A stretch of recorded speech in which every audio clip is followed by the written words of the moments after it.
नमस्कार, ज्योती अन्नपूर्णा किचनमध्ये तुमचं स्वागत आहे. बघितली ना ही मस्त अशी पांढरी शुभ्र आणि मऊ लुसलुशीत इडली मी आज बनवून घेतली. तर इडली म्हटली म्हणजे आपण सकाळी नाश्त्यासाठी बनवतो किंवा फक्त गरम गरम इडली चटणीसोबत खातो आणि 2-3 इडल्या खाल्ल्या म्हणजे भूक लागते. पण मी असं न करता सुट्टीच्याच दिवशी एकदाच होलसेल इडली बनवते. सोबतीला मस्त गरमागरम सांबार बनवते आणि जेवणासारखं सगळ्यांना पोटभर खायला देते. अशी ही इडली तुम्हाला बनवायची असेल तर तांदूळ डाळचं योग्य प्रमाण, पीठ फर्मेंट होण्यासाठी काही टिप्स आहेत. या सर्व गोष्टी लक्षात ठेवण्यासाठी व्हिडिओ शेवटपर्यंत जरूर बघा. चला तर मग लगेचच रेसिपीला सुरुवात करूया. आता इडली बनवण्यासाठी सगळ्यात आधी आपल्याला लागतो तांदूळ. तांदूळ हा मी रेशनचाच वापरलेला आहे, कारण हा जाड तांदूळ आहे, त्याची इडली खूपच छान अशी मऊ तयार होते आणि हा तांदूळ जास्त प्रमाणात देखील फुलतो, म्हणून आपल्याला हा तांदूळ आता इडलीसाठी वापरायचा आहे. त्याच्यासाठी मी 1 वाटी घेतली आणि वाटीने 4 वाटी तांदूळ घेतला आणि 1 वाटी ही उडदाची पांढरी डाळ. असं वाटीचं प्रमाण ठेवलं ना तर 4 भाग तांदूळ आणि 1 भाग डाळ असं आपल्याला घ्यायचं आहे. आणि वजनी म्हणाल तर हे दोघं मिळून 1 किलो असं आहे.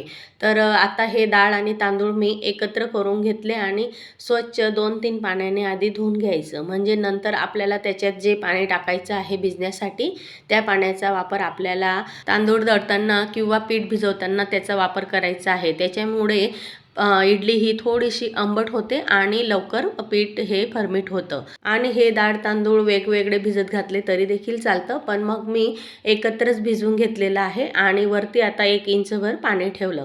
तर हे 4 तास भिजवलं तरी देखील चालेल, कारण उन्हाळ्याच्या दिवसात 4 ते 5 तासात हे डाळ तांदूळ चांगले भिजतात आणि थंडीच्या दिवसात रात्रभर भिजवायचं. तर मी आता हे रात्रभर असंच हे डाळ तांदूळ भिजवून ठेवले. तर आता दुसऱ्या दिवशी सकाळी बघते तर मस्त असे डाळ तांदूळ फुलून आलेले आहेत आणि आता हे आपण दळून घेऊ. तर मिक्सरमध्ये दळायचं आहे. तुम्हाला जर का हे डाळ तांदूळचं इडली बनवण्यासाठी प्रीमिक्स तयार करायचं असेल तर असे हे भिजलेले डाळ तांदूळ फॅन खाली किंवा कवड्या उन्हात वाळून घ्यायचे आणि गिरणीतून जाडसर पीठ दळून आणायचं, म्हणजे आपल्याला पाहिजे तेव्हा त्यापासून इडली तयार करता येते. पण मला पूर्ण 1 किलो तांदूळच्या ह्या इडल्या बनवायच्या आहेत, म्हणून मी हे ओलच दळून घेते. हे तांदूळ दळताना मिक्सरचं हे असं 2 नंबरचं भांडं घ्यायचं. सुरुवातीला पाणी न टाकता एकदा असं थोडंसं जाडसर वाटून घ्यायचा. नंतर आपलं जे तांदूळ डाळचं पाणी आहे तेच पाण्याचा आपण वापर करायचा आणि परत 1-2 वेळेस असं फिरून लगेच आता हे पीठ मस्त दळलं गेलेलं आहे.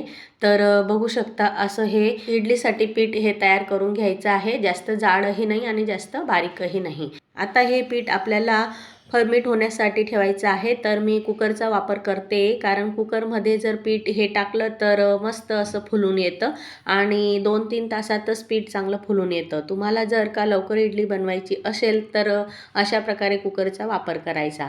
आता उन्हाळा आहे तर फक्त 2-3 तासात पीठ हे फुलतं आणि जर थंडीचे दिवस असतील तर मी तुम्हाला पुढे व्हिडिओ दाखवणारच आहे. त्याच्यासाठी एक परत अजून आपण ट्रिक वापरणार आहोत. आणि आता कुकरमध्ये संपूर्ण पीठ टाकल्यावर मी मोठाच कुकरचा वापर केलेला आहे, म्हणून अर्धा कुकर हा पिठाचा भरलेला आहे आणि अर्धी जागा ही शिल्लक आहे, म्हणून आपल्याला ह्या मोठ्या भांड्याचाच वापर करायचा आहे. तर आता हे नेहमीप्रमाणे कुकरचं झाकण बंद करायचं, शिटी देखील राहू द्यायची, रिंग देखील ठेवायची आणि थंडीचे दिवस असतील तर परत अजून अशा प्रकारे एखादा गरम कापड आपण त्याच्यावर टाकायचा, म्हणजे ते पीठ लवकर फर्मेंट होतं आणि मस्त असं फुलून येतं. अशा पद्धतीने तुम्ही जर काही ट्रिक वापरून इडलीचं पीठ फुलवलं तर तुमचं देखील हे इडलीचं पीठ एकसारखं मस्त फुलतं आणि पीठ फुललं तरच इडली मस्त मऊ लुसलुशीत अशी तयार होते. अशा पद्धतीने थंडीच्या दिवसात रात्रभर पीठ हे फर्मेंट करून घ्यायचं आणि उन्हाळा असेल तर 4 ते 5 तासात पीठ हे फुलून येतं. आणि असं पीठ तयार करून तुम्ही फ्रीजमध्ये ठेवून त्याचा 2 ते 3 दिवस वापर करू शकता. इडली बनवायची किंवा ते पीठ थोडंसं पातळ करून त्याचे डोसे देखील बनवायचे. असं हे जाळीदार फुलून आलेलं पीठ असलं ना तर त्याच्यात सोडा किंवा इनोची अजिबात वापरायची गरज पडत नाही. आणि असे ओरिजिनल आंबवलेल्या पिठापासून खाल्लेले पदार्थ शरीरासाठी देखील चांगले असतात. जास्त सोडा वगैरेचा वापर न करता कुठलाही पदार्थ बनवून खाल्ला ना तर तो खूपच पौष्टिक देखील तयार होतो. असं हे एकसारखं पीठ मिक्स करून घ्यायचं. अजिबात पाणी वगैरेची आता गरज पडणार नाही. चमच्याने टाकता येईल एवढंच आपल्याला घट्ट ठेवायचं आहे. आणि आता ह्या पिठामध्ये आपल्याला फक्त चवीसाठी मीठ टाकायचं आहे. बाकी कुठलाच काही वेगळा सोडा वगैरे टाकायची तर गरजच नाही. आता मीठ टाकल्यावर परत हे एकसारखं पीठ असं चमच्याने कालून घ्यायचं आणि इडली बनवण्यासाठी व्यवस्थित पीठ आपलं तयार आहे. आता लगेचच आपण इडली बनवायला घेऊ. त्याच्यासाठी मी स्टीमर कढईमध्ये आधी पाणी गरम करायला ठेवलेलं आहे आणि पाणी उकळल्यावरच आपल्याला ही इडलीची प्लेट ठेवायची आहे. कारण पाणी न उकळता जर आपण इडलीची प्लेट ठेवली तर त्या इडल्या व्यवस्थित शिजणार नाही, थोड्याशा आतमध्ये कच्च्या राहतील. त्याच्यासाठी मी सुरुवातीला चांगलं पाणी उकळून घेतलं, नंतर इडलीच्या प्लेटला चांगलं तेल लावलं आणि त्याच्यात 1 मोठा चमचाभर पीठ टाकलं. आता हे पीठ टाकताना थोडीशी जागा राहू द्यायची, म्हणजे आजूबाजूने वाफ तयार होऊन इडली चांगली फुलून येईल. तर संपूर्ण दोघी प्लेटांमध्ये असं इडलीचं पीठ हे टाकल्यावर व्यवस्थित झाकण ठेवून ह्या इडल्या आपल्याला 10 ते 15 मिनिट वाफवून घ्यायच्या आहेत. कुठलाही पदार्थ शिजवताना भांड्याच्या बाहेर वाफ यायला लागली म्हणजे बहुतेक पदार्थ हा शिजलेला असतो किंवा वाफवलेला असतो. तर आता 10-15 मिनिट झालेले आहेत. मस्त वाफ आलेली आहे आणि मस्त अशी इडली देखील इथे फुलून आलेली आहे. तर फक्त 10 ते 15 मिनिटात इडली ही शिजून तयार होते. आता गॅस बंद करायचा आणि लगेचच इडलीच्या प्लेट ह्या बाहेर काढून अशा खाली जाळीवर ठेवायच्या. जाळीवर ठेवल्या म्हणजे त्याची वाफ ही बाहेर निघेल आणि इडली चिपकत देखील नाही. थोडीशी थंडी झाली की लगेचच आपल्याला इडल्या ह्या काढून घ्यायच्या आहेत. त्याच्यासाठी सुरुवातीला सुरीने अशा ह्या आजूबाजूच्या कळा कोरून घ्यायच्या. संपूर्ण इडल्यांच्या कळा ह्या कोरल्यावर मग इडली काढायची. बघू शकता मस्त अशी इडली निघालेली आहे. कारण इडलीचं पीठ एवढं छान फर्मेट झालेलं आहे ना, त्याच्यामुळे प्लेटला अजिबात चिपकत नाही आणि मस्त अशा इडल्या पटापट तयार होतात. तर जाळीदार आणि अगदी मऊ सॉफ्ट अशी इडली तयार झालेली आहे. तर अशाच पद्धतीने मी संपूर्ण इडल्या आता तयार करून घेते. आणि आता आपण सांबार देखील बनवून घेणार आहोत. त्याच्यासाठी मी इथे काही भाज्या घेतलेल्या आहेत. सांबारमध्ये आपल्या आवडीच्या भाज्या तुम्ही वापरू शकतात. फक्त पालक हा पाहिजेच, कारण मुलं देखील काही भाज्या खात नाही. त्या भाज्यांचा आपल्याला जास्तीत जास्त इथे वापर करायचा आहे. मी आता साधारण संपूर्ण 1 किलो जवळपास भाज्या घेतलेल्या आहेत. त्याच्यात मोठे 2 बटाटे आहेत, दुधी भोपळा आहे, फ्लावर आहे, टमाटे 3 ते 4 टमाटे आहेत चिरून घेतलेले, कांदा आणि पालक आहे. ह्या भाज्यांमध्ये तुमच्या आवडीनुसार 1-2 भाजी तुम्ही अजून घेऊ शकता. तर इथे संपूर्ण भाज्या व्यवस्थित धुवून चिरून घ्यायच्या आणि लगेचच कुकरमध्ये आपण ह्या संपूर्ण भाज्या शिजवून घेणार आहोत. त्याच्यासाठी कुकरमध्ये पाणी टाकलं आणि सांबार बनवताना तुरीची डाळ ही वापरायची आहे. तुरीच्या डाळीमुळे सांबार हा घट्ट होतो, म्हणून नेहमी सांबार बनवताना थोडीशी तुरीची डाळ ही वापरायची. आता कुकरमध्ये डाळ टाकल्यावर संपूर्ण भाज्या टाकल्या, त्यासोबतच 10-12 लसूण पाकळ्या, अद्रक देखील वापरलं.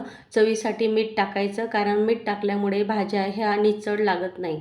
आता कुकरचं झाकण लावून गॅसवर 2 शिट्ट्या करून घेतल्या आणि लगेचच कुकर थंड झाल्यावर बघू शकता मस्त अशा भाज्या शिजलेल्या आहेत. आणि आता ह्या भाज्या अशा थोड्याशा घोटून घ्यायच्या. तर पाणी जर जास्त असेल तर काढून घ्यायचं, नाहीतर मग असंच एकसारखं रवीने घोटून हे मस्त वरणसारखा असा हा सार तयार करून घ्यायचा. आता हा सांबार तुम्हाला किती पातळ किंवा दाटसर ठेवायचा आहे त्यानुसार बनवून घ्यायचं आणि त्याच्यात आता फक्त कडक फोडणी टाकायची. आता ही फोडणी मी कढईमध्येच तयार करून घेतली. तर तेल चांगलं तापू द्यायचं. लगेचच कढीपत्ता, मिरची, जिरं, मोहरी, धना पावडर, चटणी पावडर, हळद असं कोरडे मसाले हे टाकून कडक फोडणी तयार करायची. आणि सांबारला चांगली चव यावी म्हणून मी इथे बाजारात जो मिळतो रेडीमेड तो सांबार मसाला 2 चमचा वापरला. आता हे संपूर्ण मसाले गरम तेलामध्ये असे एकसारखे मिक्स झाल्यावर ही अशी कडक फोडणी या सांबारमध्ये ओतायची. सांबारला अशी कडक फोडणी केली ना तर खूपच छान असा चविष्ट सांबार तयार होतो. सर्व प्रकारचे मसाले, तिखटपणा त्याच्यात अर्क उतरतो आणि फक्त आता गॅसवर ठेवून एक उकळी घ्यायची आहे. परत त्याच्यात थोडंसं चवीसाठी मीठ टाकलं. आपण भाज्यांमध्ये देखील मीठ टाकलेलं आहे, म्हणून बेताचंच टाकायचं. आणि आता या सांबारमध्ये मी 1 मोठा तुकडा गुळाचा देखील वापरला. आता हे चांगलं चमच्याने मिक्स करायचं आणि एक उकळी आल्यावर इथे आपला गोड, आंबट, तिखट चवीचा सांबार तयार आहे. अशा सर्व प्रकारच्या भाज्या आणि डाळ वापरून हा सांबार अगदी पौष्टिक तयार होतो आणि मुलं ज्या भाज्या खात नाही त्या भाज्यांचा वापर करून तुम्ही असा सांबार भात किंवा पोळीसोबत देखील खाऊ शकता. तर आता इथे माझ्या इकडे राहिलेल्या इडल्या देखील तयार झालेल्या आहेत आणि 4 ते 5 लोकांसाठी अगदी पोट भरून होईल एवढा मी इडली सांबार हा तयार करून घेतलेला आहे. आणि असा हा इडली सांबारचा स्वयंपाक तुम्हाला कसा वाटला मला कमेंट्सद्वारे नक्की कळवा आणि व्हिडिओ आवडल्यास लाईक, शेअर, चॅनलला सबस्क्राईब करायला अजिबात विसरू नका. तसेच माझ्या सर्व प्रकारच्या नवनवीन रेसिपी व्हिडिओ बघण्यासाठी बाजूचं बेल आयकॉन बटन दाबा, म्हणजे सर्व रेसिपींचं नोटिफिकेशन सगळ्यात आधी तुम्हाला येईल. पुन्हा भेटू अशाच नवीन रेसिपीसह. धन्यवाद.